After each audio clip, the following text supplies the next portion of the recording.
Pois é, ela fala que vai vir pro Brasil toda vez e nunca vem. Mas eu nunca vi. Parece que é certo. Nossa, Enzo. Pra que isso? Que termo capacitista, cara. Eu sabia que isso ofende minorias, né? Pois é, né? E é sobre isso que precisamos conversar diariamente.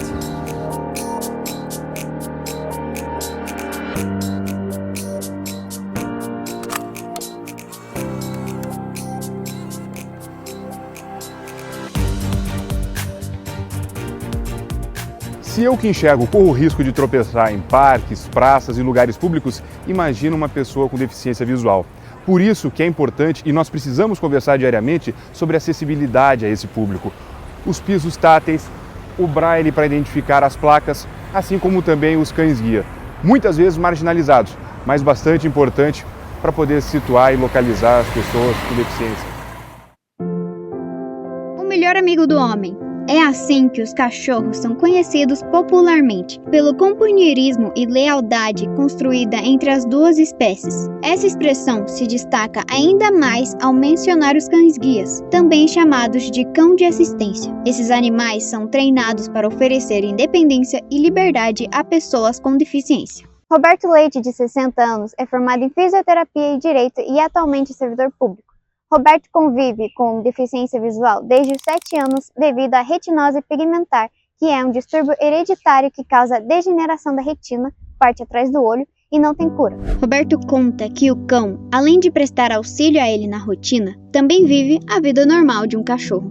Eu sou usuário de cão-guia, sou uma pessoa cega, estou atualmente com 60 anos e tenho cão-guia desde 2015. O meu primeiro cão-guia foi o Dexter, que era um cão-guia da raça Flat Coated Retriever, marrom. E desde o ano passado o Rock é o meu segundo cão-guia. Foi feita a reposição porque o Dexter faleceu em dezembro de 2022. Dentro de casa ele tá solto.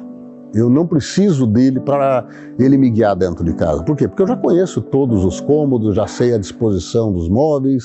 Uma parte da rotina dos dois é ir para o trabalho. Roberto descreve como o momento deles. Eles conversam durante todo o trajeto até o ponto de ônibus para que Rock entenda as instruções e indique caso haja algum obstáculo, como a falta de calçadas em alguns trechos e é preciso andar no canto da rua. Ele faz o que a gente chama de medição de ombro direito, porque o cão-guia está sempre ao nosso lado esquerdo, salvo raríssimas exceções, o cão-guia guia do lado direito. Quando ele faz essa medição e você pode passar com ele de forma segura, você nem percebe que tem um obstáculo. Então o cão vê a barreira, vê o obstáculo, decide o que fazer, se for seguro para os dois, e se não for seguro ele para próximo da barreira para a gente fazer o que nós chamamos de escaneamento.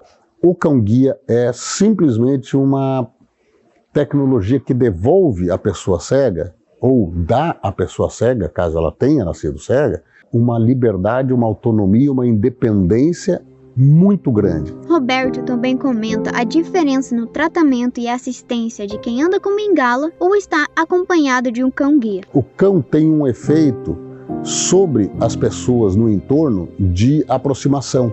As pessoas, percebendo que você está com o cão-guia, elas vêm, conversam com você, querem saber do cão, oferecem auxílio. Então ele faz essa proximidade, ele tem esse efeito de agregar as pessoas. Já com a bengala é um pouquinho diferente. O processo da escolha da raça do cão-guia e seu treinamento depende de quais atividades o cachorro exercerá. Os mais comuns são Golden Retriever e Labrador Retriever, como o Rock, mas também pode exercer Pastor Alemão e São Bernardo. Eles são escolhidos por sua personalidade, mas em geral são animais dóceis, inteligentes, de média e grande porte. Rock foi treinado no Instituto ADMAX, que fica em Salto de Pirapora, em São Paulo, e é uma das escolas de cão-guia no Brasil. Nessas instituições, os cachorros são treinados para se tornarem os olhos e ouvidos de uma pessoa, aprimoram as suas habilidades de caminhar em linha reta e sinalizar as mudanças no caminho, como escadas e calçadas. Os animais aprendem por repetição, por isso as rotas são instruídas pelas pessoas e também são treinados para a desobediência inteligente, que se trata de não obedecer um comando caso ele coloque seu tutor em perigo. A formação da dupla, usuário, pessoa com deficiência e cão-guia, tem que cruzar as características do cão que tem disponível na escola com as características que você coloca nessa ficha cadastral.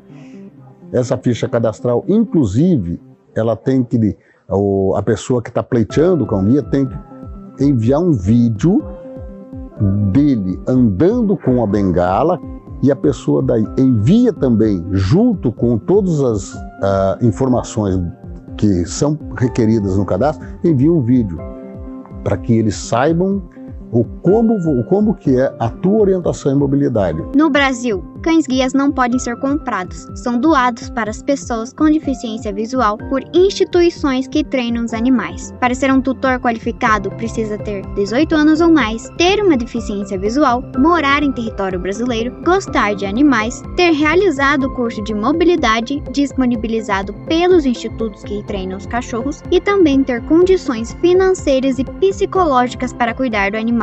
O cão-guia pode acompanhar o seu tutor em qualquer ambiente. Por lei, tem acesso a edifícios comerciais, supermercados e sistema de transporte ou qualquer outra área pública. Atualmente no Brasil, existem apenas 200 cães-guias em serviço, em 13 estados e no Distrito Federal, enquanto há cerca de 7 milhões de pessoas com deficiência visual no país. Em dezembro do ano passado, o Ministério da Ciência, Tecnologia e Inovação entregou o termo de outorga de 7 cães-guias no Distrito Federal, treinados no Instituto Federal Goiano, e foi discutido sobre a ampliação de espaços de treinamento, regulamentação da profissão de treinador e a atualização da legislação. E é o que a gente chama de acessibilidade, a possibilidade de alcance com conforto, segurança, autonomia e independência.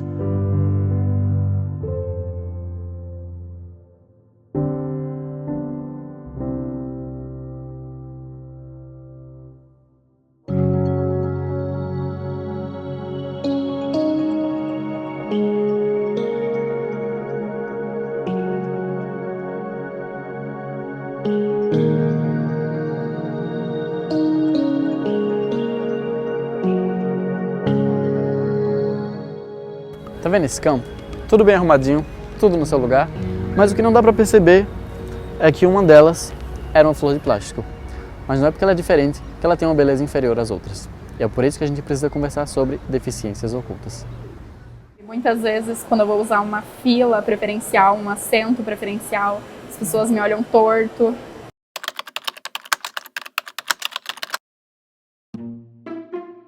Não. Deficiências ocultas? Desculpa, nunca ouvi falar. Deficiências ocultas? Aí não. Esse termo exatamente não ouvi ainda. Não sei. Deficiências ocultas são aquelas deficiências que não conseguimos identificar em primeiro momento, por ser algo invisível. Segundo dados da Hidden Disabilities to Flowers, cerca de 1 a cada 6 pessoas tem algum tipo de deficiência oculta. No Brasil, esse valor chega a quase 40 milhões de pessoas. Quem fala sobre o tema é a doutora Vanessa Rizelo, neurologista e diretora clínica do Instituto de Neurologia e Cardiologia de Curitiba. As deficiências ocultas, elas podem variar desde pequenas alterações da capacidade de movimento, como por exemplo, dificuldades em escrever, dificuldades em dirigir, hábitos, que nós temos, e algumas que passam, por exemplo, por problemas da visão, perda de parte da visão, perda da visão de um olho. Existem algumas outras deficiências ocultas que envolvem a parte neurocognitiva, funções de memória, atenção, orientação no tempo e espaço. Giovana Maciel tem 20 anos e é técnica de enfermagem. Ela foi diagnosticada com autismo aos 19 anos por conta da mãe que virou profissional na área. O autismo ele é uma deficiência, muitas pessoas acham que é uma doença, mas a doença é uma ausência de saúde. Eu continuo saudável e eu sou autista. Então é uma deficiência, o meu cérebro é desenvolvido de uma maneira diferente do que o cérebro das pessoas neurotípicas. E basicamente ele interfere no meu modo de socializar, no meu modo de perceber o ambiente ao redor, tanto em questão de estímulo quanto na questão social mesmo. Tem várias coisinhas assim, por exemplo, a seletividade alimentar, hiperfoco. São várias coisinhas que quando você olha alguém, você vê que é um comportamento de uma pessoa autista.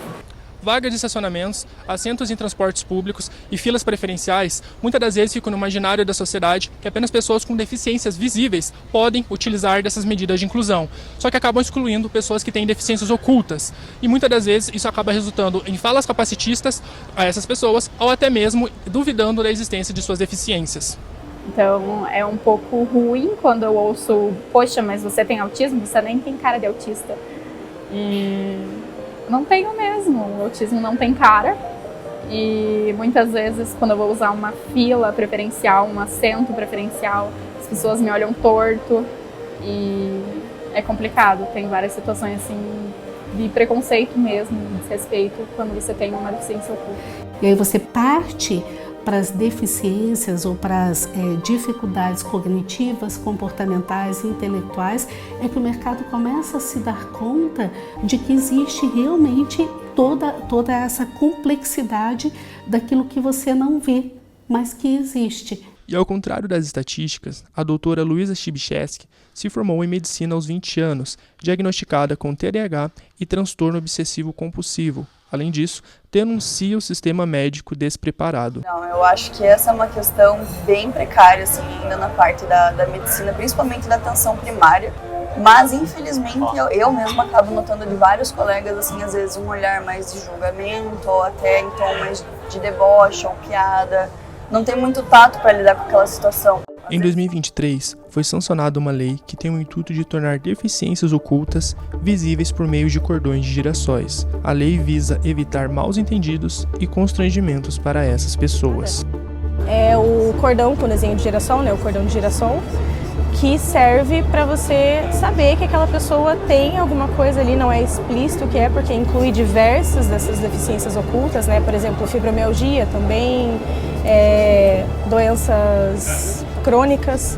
Então, assim, é um jeito de você identificar que aquela pessoa vai precisar de algum tipo de assistência ou vai ter algum tipo de dificuldade para que ela possa receber ali um auxílio melhor, né? Mas, infelizmente, só isso já não é o suficiente para que a pessoa tenha garantia de que daquela ajuda vai ser bem feita, né? Ou seja, estamos cercados de pessoas com deficiências invisíveis. E mesmo sem poder detectá-las, não podemos fingir que elas não existem.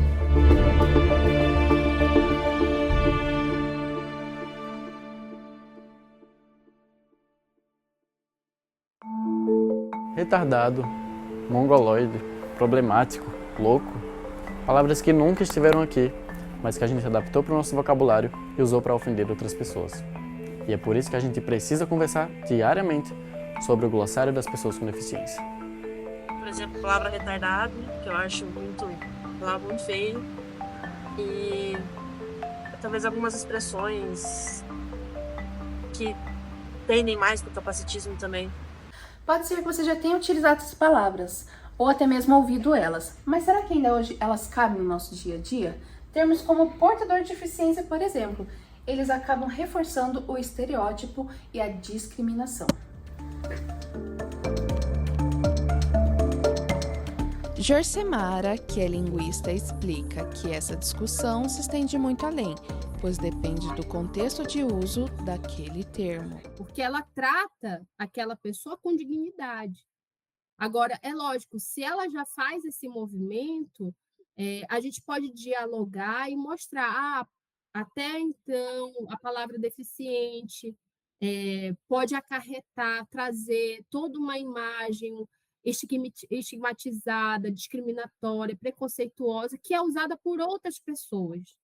E fazer com que essa pessoa compreenda por que esse movimento de tentar mudar a forma de nomeação, né? Não adianta só dizer, não fale, deixe de falar. E eu não estou falando só para pessoas idosas, para pessoas que estão ou pessoas que não tenham acesso à informação. Eu estou falando para todas as pessoas. Segundo ela, pessoas idosas tendem a ter dificuldades para mudar seu vocabulário e utilizam palavras vistas como inadequadas, mesmo possuindo respeito em relação a pessoas com deficiência. A gente não tem costume, não é levado a aprender a fazer uma pergunta muito simples e a entender também o momento que a gente pode perguntar. Por exemplo, se eu não sei, eu pergunto. Todos os grupos, vamos dizer assim, desde pessoas com deficiência, ou outros grupos historicamente subalternizados dentro da nossa sociedade, a maioria desses grupos coloca em evidência isso. O problema não é você nomear da forma que historicamente vem se nomeando. O problema é as pessoas continuarem fazendo isso dessa forma, achando que não pode ser de outro jeito. O uso desses termos podem acabar impactando a vida de muitas pessoas. Então, que tal a gente ouvir algumas pessoas que têm esse lugar de fala? Acho que tem algumas palavras que são bem... que eram do costume das pessoas falarem antes, até em formas mais tirando sarro, assim, não de pessoas com deficiência, mas no geral, assim. Por exemplo, a palavra retardado, que eu acho palavra muito feio, e talvez algumas expressões que tendem mais para o capacitismo também. Eu sou uma pessoa que gosta assim de um humor mais pesado, só que o que acontece? Eu sei diferenciar assim piada de opinião, e sei onde deve ser feita uma piada ou Vocês entenderam? Tipo, por exemplo, se for um show de comédia, onde as pessoas sabem que é brincadeira e que não é real, aí tudo bem. Agora chegar numa pessoa aleatória e contar, aí já é babaquice pra mim. Luísa comenta que se referir a uma pessoa com transtorno do espectro autista como anjo azul acaba infantilizando e que precisamos mudar essa visão, pois muitos ainda tendem a ver pessoas com TEA de forma infantilizada. Conscientização, né? Ter mais conscientização sobre o autismo, sobre o que é exatamente, né? E eu acho que a conscientização e o debate sobre as coisas é o melhor caminho. E vocês, assim, conscientização, né? A palavra da vez. Como que vocês fazem, então, para abordar isso nas redes sociais? Eu sei que a Luísa, né, tem um Instagram com 34 mil seguidores. Como vocês chegam a abordar isso, assim, para todas as pessoas, para conscientizar? Eu comecei a usar meu Instagram justamente para isso, né? Porque quando eu tive meu diagnóstico na fase adulta já da minha vida, muita gente... Eu não tinha muita informação também. Então, como eu comecei a pesquisar sobre isso e eu via que faltava muito essa informação e eu acho que é legal ter uma pessoa que vive isso, né? Trazendo essa informação. Então, por isso que eu comecei a usar meu Instagram, né? Como informativo mesmo, para trazer minhas vivências e o que eu aprendi sobre autismo ao longo do caminho, né? Então, eu acho que a minha maior forma de conscientizar é através do meu Instagram.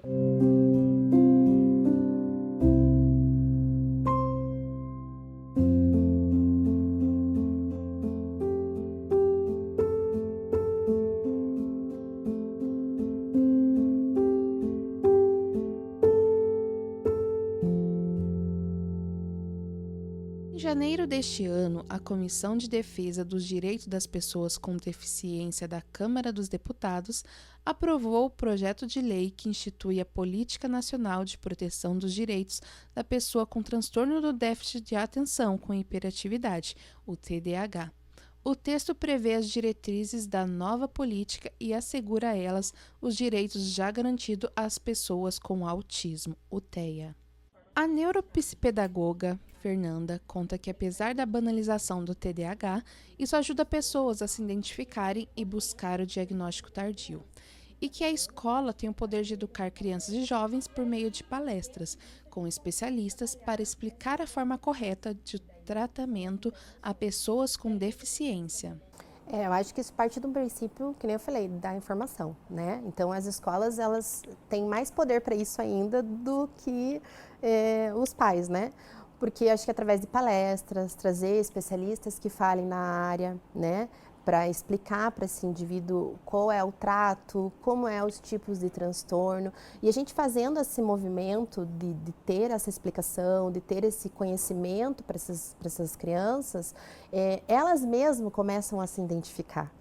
Então, por exemplo, como eu te falei, das características ali, se vem uma especialista numa escola falar, acende a luz de alerta até para aquela criança, pô, mas eu tenho isso, eu me sinto assim às vezes, para ela ir buscar com os pais o diagnóstico, né? A profissional explica que o bullying apenas diminuirá quando as informações verdadeiras e coerentes chegarem até os estudantes e seus pais. Antigamente se chamava de retardado, debilóide, e que é muito usado, aquele piá é retardado, aquela menina é retardada. Foram se conhecendo, vendo formas científicas para que isso não. Então veio a lei ali, né, das diretrizes para que essa criança seja incluída. As pessoas são leigas nesse sentido, né? Então é importante, tudo informação de qualidade, informação correta. Então eu acho que o primeiro passo é a gente lembrar que todo dia é dia da gente conversar sobre isso, debater sobre isso, para mostrar o nosso lado também.